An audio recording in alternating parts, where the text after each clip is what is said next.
Once upon a time, there lived a very handsome man, who was not only handsome but rich.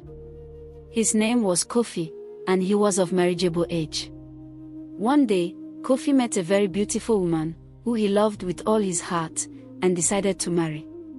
However, on the night of their wedding, his bride mysteriously slept and died.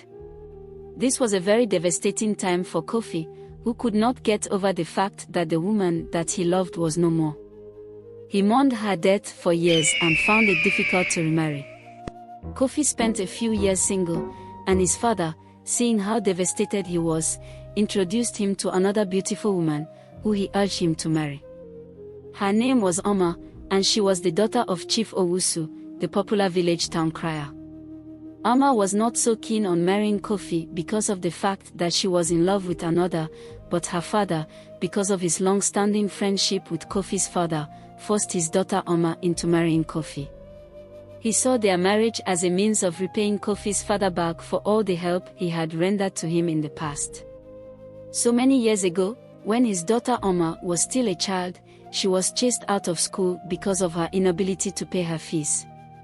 For months, Oma remained at home, sad, as she watched her mates journey to school every morning, leaving her all alone in their hut. This affected her so bad that her father resorted to begging the villagers for money to pay her fees. That was how he met Kofi's father, Chief Kwame, who at the time was extremely rich. Chief Owusu pleaded for help, and Chief Kwame provided him with the money he needed to settle all of his daughter's debts. Not only that, he also took care of their family and ensured that they never lacked anything. So, when Chief Kwame came forward to propose that Oma be given out in marriage to his son Kofi, Chief Owusu made no objections, because of all the kind things that Chief Kwame had done for him in the past. However, one of Kofi's uncles, Chief Yo, began to cause problems for them. He warned Chief Owusu to keep his daughter away from Kofi, but Chief Owusu did not yield to his warning. Chief Yo was known to be a man who was jealous of Kofi and his father. He was Kofi's father's only brother, who was not only poor but miserable. He blamed his brother for all his misfortunes, and had always hated Kofi because of how wealthy he was, in comparison to his own son, who was a known tout in the village. Chief Owusu knew how jealous Chief Yo was of his brother, and paid no mind to him, as he went ahead to give his daughter out in marriage to Kofi. Their wedding preparations began, and on the morning of their wedding, whilst Oma was getting dressed, she slumped and died in the arms of her twin sister. The entire village was thrown into a state of confusion, as the people wondered what could have happened to Oma. This was the second woman who was dying, and the people could not help but wonder why. Oma's twin sister Esi could not believe that her sister was no more. She wept profusely, remembering all her discussions with Oma before her demise. She remembered warning Oma not to marry Kofi because of a terrifying dream she had a few days to the wedding. In the dream, she saw Oma, who looked so distressed, trying to communicate with her, but she could not hear a word of what she was saying. Although Oma was speaking to her in the dream, no sound was coming from her mouth. The dream terrified her, as she had a bad feeling that something terrible was going to happen to her twin sister, and Esi, on seeing how her twin sister died mysteriously, decided to get to the root of her death. She knew that something was terribly wrong and that her sister's death was not a mere coincidence. So, she made up her mind to uncover the truth. However, on the other end, Kofi's uncle, Chief Yo, went around the village, spreading rumors that Kofi and his father had a hand in the death of the two women. He called them ritualists, who used innocent people for rituals, and with all that had happened, the people had no other option but to believe his assertions. They avoided Kofi like a plague, and his once vibrant and joyous life turned into a sorrowful existence filled with loneliness and despair. Kofi lived a life of solitude, with his reputation tarnished beyond repair. He became the subject of suspicion and fear, as no woman in the village was willing to risk her life to marry him, despite the fact that he had everything that they wanted in a man.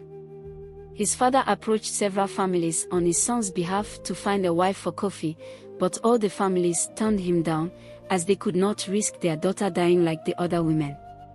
Even Kofi did everything possible to find a woman, including begging for love, but no woman spared him a glance, as they feared for their lives. "You want to kill us like the other women," they said to him, as they laughed and called him unprintable names. Kofi lived a life of misery, constantly reminded of the women who he lost to the cold hands of death. Years passed, and Kofi remained single with no hope of ever finding love. Deep within his heart, he longed for a companion, and one day, luck smiled on him as he met a young beautiful woman, who moved into their village newly. Her name was Afia, and she was new to their village. Afia came into Kofi's factory to look for a job, and Kofi, on sighting her, fell deeply in love with her. He spoke to her kindly, and Afia seemed to warm up to him as well. She got the job at his factory, and Kofi began to spend more time with her. The young women in the village, on seeing how close Afia was to Kofi, decided to warn her about his past.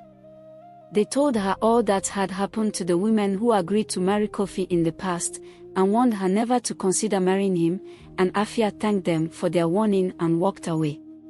However, she decided within herself to marry Kofi, despite the extensive warnings she had received from the villagers. Not long afterwards, Kofi asked for her hand in marriage, and she agreed in a heartbeat. Delighted at the news, Kofi informed his father that he had found a wife.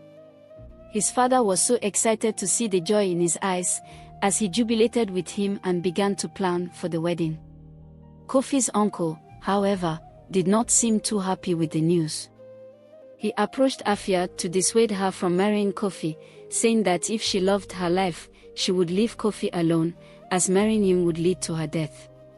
Afia looked Chifyo in the eyes and told him that she loved Kofi and was going to marry him. The wedding preparations began, and the entire village stood at alert to see what would happen. The people did all they could to dissuade Afia from marrying Kofi, but nothing they did worked, as Afia's mind was already made up. The eve of the wedding arrived, and Afia noticed something unusual happen. Late in the night, whilst she was asleep, she heard strange footsteps outside her hut, and decided to check who it was. To her greatest surprise, she saw a figure at her door, placing a powdery substance at the entrance of her hut. Afia rushed out with courage, and saw Kofi's father, standing outside her hut.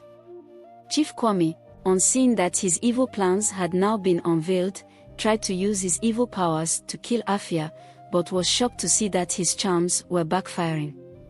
This was so shocking to him, as he never knew that Afia was a very powerful woman.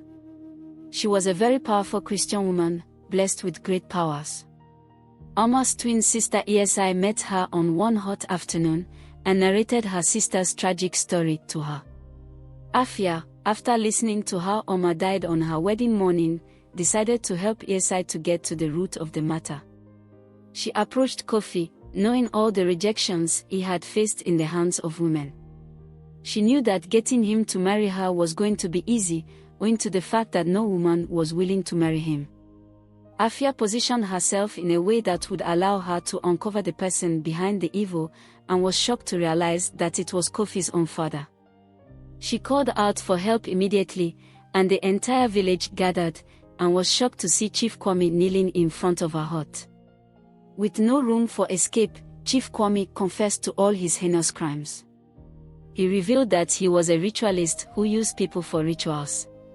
He also narrated how he killed the other women with the same powder, which he placed outside their door at night. He said that once the women crossed the power, they were marked for death and died shortly afterwards. He also confessed to using his own brother Chifyo and his son for rituals, rendering them useless and poor. He said that he did all this to increase his wealth and ensure that he remained wealthy all the days of his life. The village was in shock as Chief Kwame detailed his evil deeds. He explained that he had used his evil powers to ensure that every woman Kofi tried to marry died before the marriage was consummated. His ultimate goal was to keep his wealth and power, even if it meant sacrificing the lives of innocent people. However, Afia's strong Christian faith and her constant prayers had created a divine protection around her, which Chief Kwame's evil powers could not penetrate. Kofi was so shocked to hear his father's confession. He could not believe that his father sacrificed his own happiness for wealth, not caring how his evil deeds affected his life for all these years. Not long after Chief Kwame finished confessing, he slumped to the ground and died, and the entire village could not believe all that had happened. The elders, on hearing his heinous confession, decided that Chief Kwame would not be buried in the village, but thrown into the evil forest, to face the judgment of their ancestors. That was how the spirits of those who he had sacrificed, including Oma, were set free from their bondage, and Esi, her twin sister, found closure about her sister's strange death. His brother and nephew also began to regain all that they had lost for all these years, and Kofi ended up marrying Afia, who brought so much joy and happiness to his life. They fell in love genuinely after all that happened and decided to spend their lives together, despite all that transpired. The lesson to be learned from this story is that we should not be so quick to judge others, because our perception of them might just be wrong. Do no evil, and purge yourself of all evil inclinations, as nothing good can ever come out of doing evil.